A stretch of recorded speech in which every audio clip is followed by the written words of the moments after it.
Hi, this is Steve Rigolosi, and tonight on Forgotten Mysteries, I have for you The Tooth and the Nail by Bill S. Ballinger. As you can see, this is a Harper Novel of Suspense, one of many excellent books in that imprint. Great cover, really cool colors, composition, design, and for that we have to thank the cover designer, Brian Kirby. I like to give shout outs to cover designers because I don't think they get the attention that they deserve because they're such talented artists. So before I get into the book, I just have to admit, when it comes to Bill Ballinger, I am the ultimate fanboy. This guy was one of a kind. I mean, I hate to use the phrase, I hate the word incredible. I always edit it out when I'm editing a manuscript.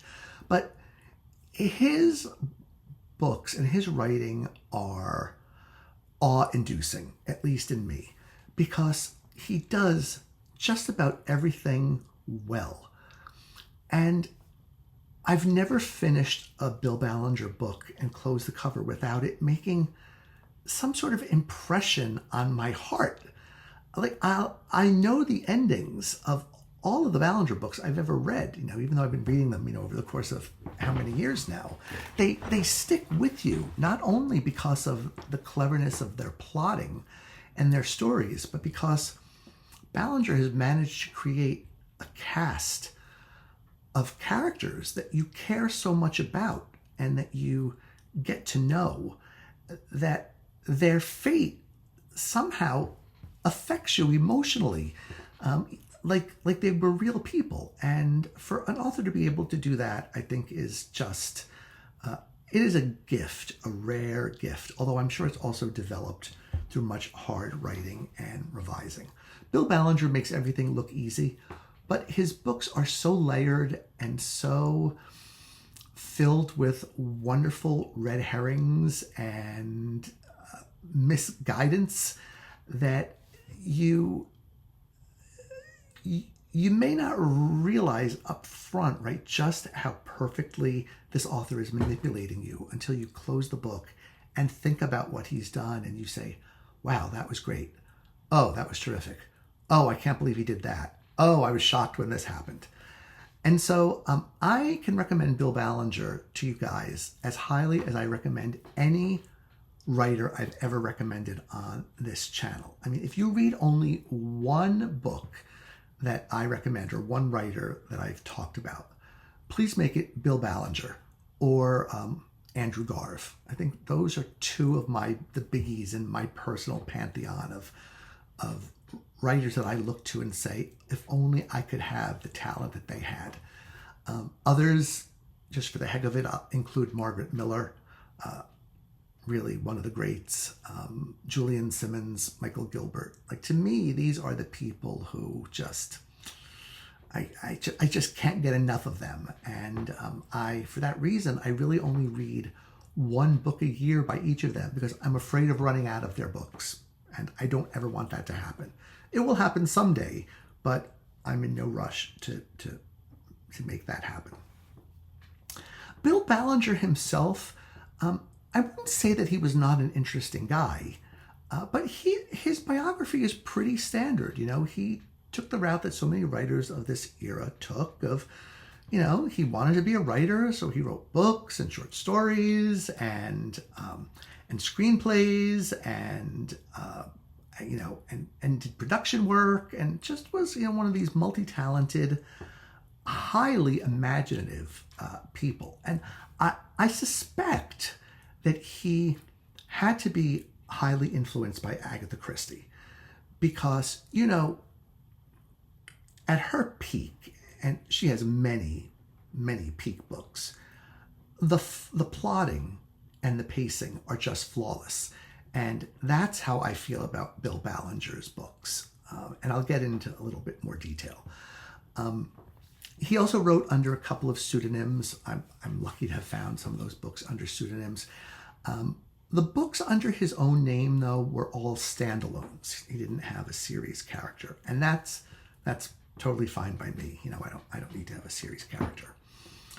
So One of the reasons I think Ballinger should be more remembered than he is, because I do believe he's mostly forgotten. I hear very little about him. And it breaks my heart when I talk to people and they say that they've never heard of him. At which point I go into full proselytizing mode and, make sure they know that they've got to add one of his books to their TBR list. He did a lot of things narratively. He took chances, not just, your typical first-person narrative or your typical third-person narrative, but did lots of interesting interweavings and interleavings. So in this book, he's got 2 stories alternating by the chapter. One is a third-person courtroom drama, and that case revolves around a man accused of murder. And there's so much evidence pointing to him that it's almost like a foregone conclusion that he will be found guilty. And part of that evidence is a tooth and a nail. You can see them. You can see them here on the cover. There's the tooth, and the nail is from one of the hand. And it's like in any courtroom drama, the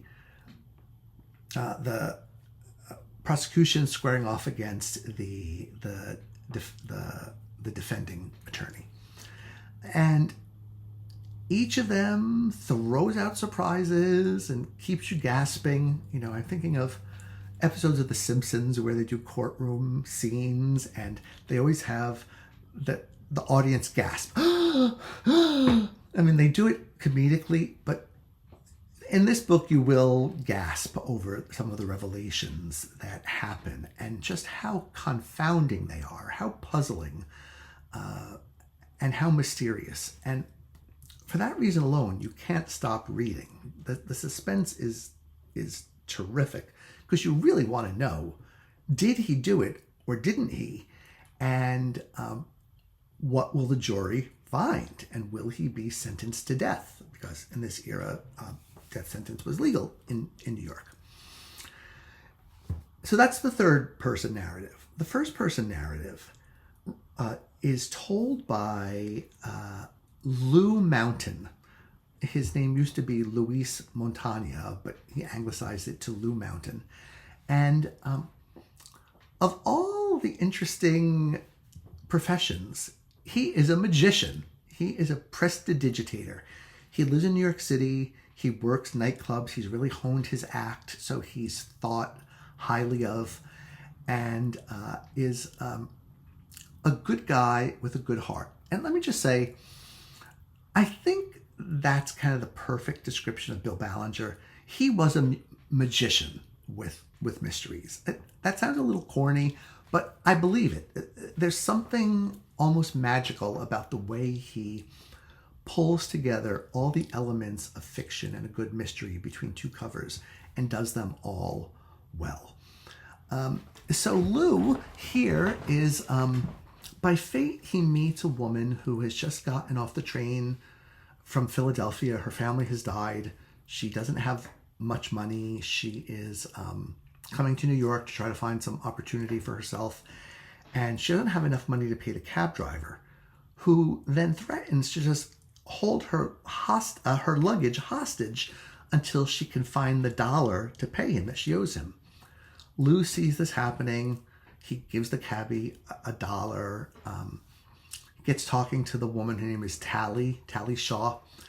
And he lets her stay in his apartment or residential hotel without him, right? He's a gentleman. He goes and he sleeps on the couches of various friends while Tally has his apartment to kind of get her act together and figure out what she's going to do in terms of a job or whatever.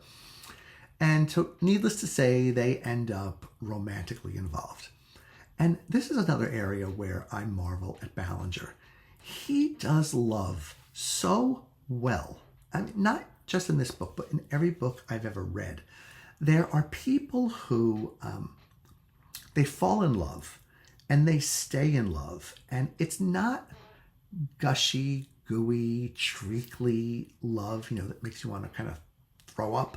But it feels real. These characters fall for each other and love each other, and become partners or a team, and you just love watching their interactions because they're equals, right? They're treated as each treats the other as a partner, right? So there's not a lot of that old school, women should be seen and not heard, or women should all be femme fatales, or whatever. It's really the women are given very meaty roles and have their characters very nicely developed. And like I said, this is true in every Ballinger book I've ever read. The man must have had a lot of love in his heart because he writes about it so well. So what you're doing as you're reading this book is trying to figure out how the two stories will ultimately intersect, right? Because they have to, but you're getting closer and closer to the end of the book and you're still not seeing it, and you're thinking, how is he ever going to tie this all up? And he does tie it up beautifully. The magician metaphor here is truly relevant because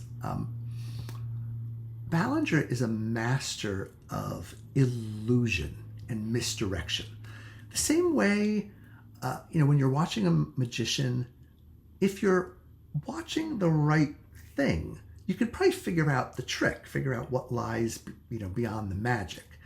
But good magicians are all about moving your focus, your attention to where they want it to be, so they can be doing sneaky things, with their other hand or what have you. And the joy of watching magicians is thinking, how did they do it? I mean, I was watching them this entire time and I didn't see anything unkosher happening. And yet they managed to pull it off. And so I've always really enjoyed watching magic acts because there's something about me that loves being fooled or having the wool pulled over my eyes. And Ballinger does this in every chapter. He makes you see what he wants you to see, even though what you should see or what you could see is right there on the page, but you're not paying any attention to it because he's forcing your eyes in a different direction. What a talent. What a marvelous skill for a mystery writer to have. And then when you close the book, you think back to the plot twists or anything else, you see how perfectly the book has been plotted, right? I don't know how Ballinger worked, if he had 25 notebooks open on his desk or if he had big sheets of paper taped to the walls like Dr. Seuss. I don't know, but there's not a single loose end in this book that is not tied up with utter precision and satisfaction. Ballinger just makes it seem so easy. I don't want to get into too much more of the plot, though, because almost more than any other writer, I think it would be too easy to give spoilers because the surprises start early and continue. So I've given you the basics, and I hope that will be enough, along with this, fanboy review, to get you to try a Bill Ballinger book because they're terrific. In his very late career, he moved over to more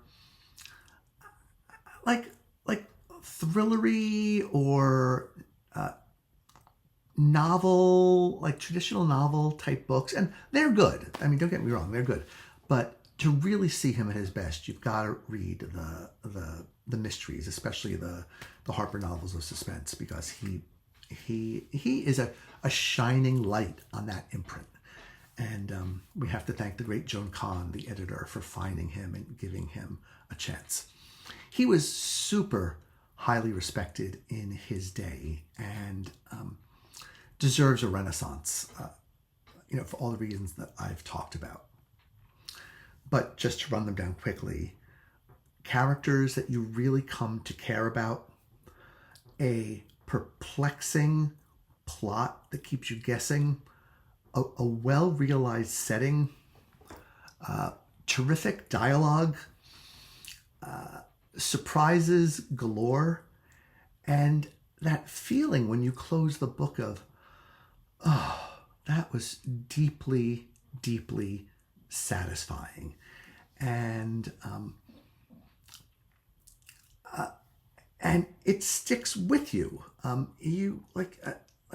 think I said earlier, I can tell you about the ending of every Bill Ballinger book I've ever read, even though I read some of them a dozen years ago now, because the sheer skill, the sheer mastery with which he does everything, it is remarkable. But the fact that he can also get real humanity in there, real life characters, I just think it's basically unparalleled. I mean, there are other writers who've done it as well, but I don't know that there's anyone who's ever done it better than Bill S. Ballinger. So, Bill, I bow down to you, and I'm hoping this video at least turns a few people on to looking up your work. All that said, I want to now move into a little bit about book marketing and something really fun about this book. So if you look at the pages here, you'll notice some color thing going on. And what that is a piece of tissue paper. So you can see it there. And I'm going to read what it says on the tissue paper. It says, "Can you stop here and not find out what's going to happen? If you can resist breaking the seal, return this book to your bookstore and your money will be refunded." Okay, so there it is. It's probably about the last, I don't know, sixth of the book. And here in the back, you have to break the seal. I'm not holding it up high enough, sorry. You have to break the seal to be able to finish reading the book and to find out what happens.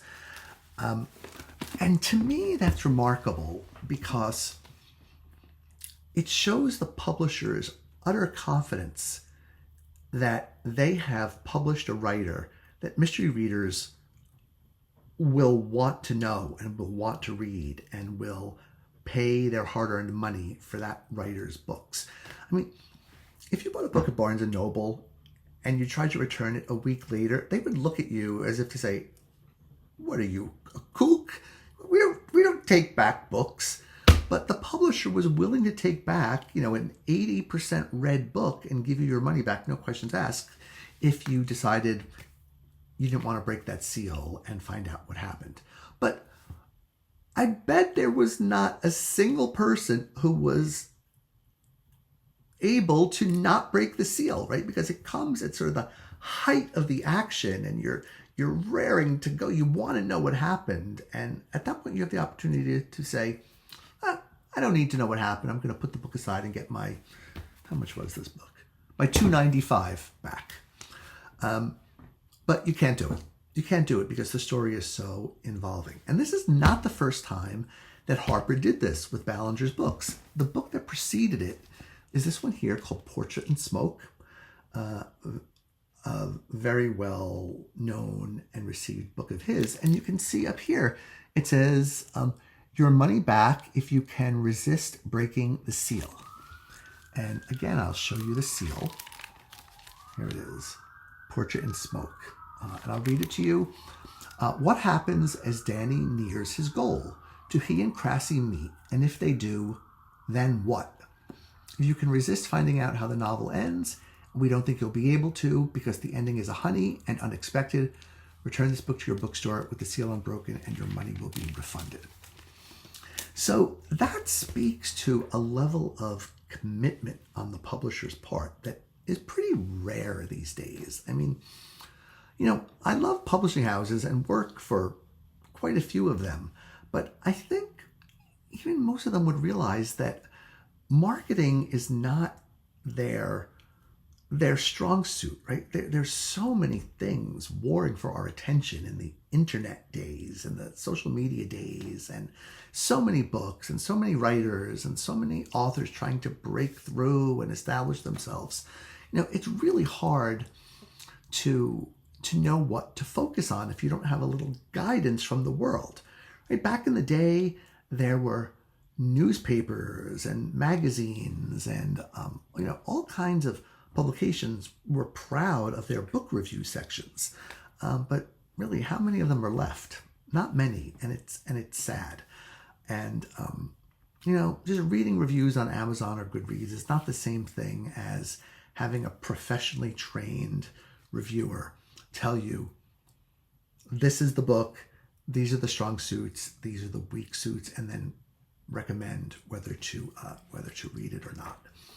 So I love that Harper had so much faith in Bill Ballinger that they were willing to give readers their money back if they so desired, because they knew they wouldn't, right? I mean, it was just, read any Bill Ballinger book and you will be breaking that seal.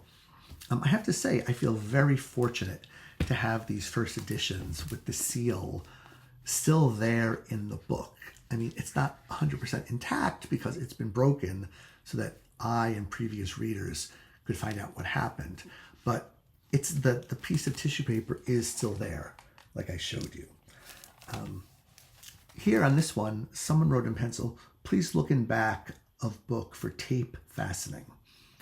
That doesn't seem like something an experienced bookseller would do. You don't really want to write in books. You could have stuck in a bookmark or an index card that said what to do.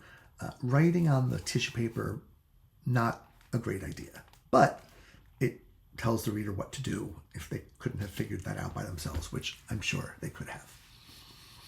So that's what I've got for you tonight. I've got Bill Ballinger. I really recommend him highly. Just tops, really, at the top of the pyramid. Not alone, with others, the other greats, but I do consider him one of the greats, and I hope you will check him out after watching this video. Okay, thank you, and I will talk to you next time. Bye now.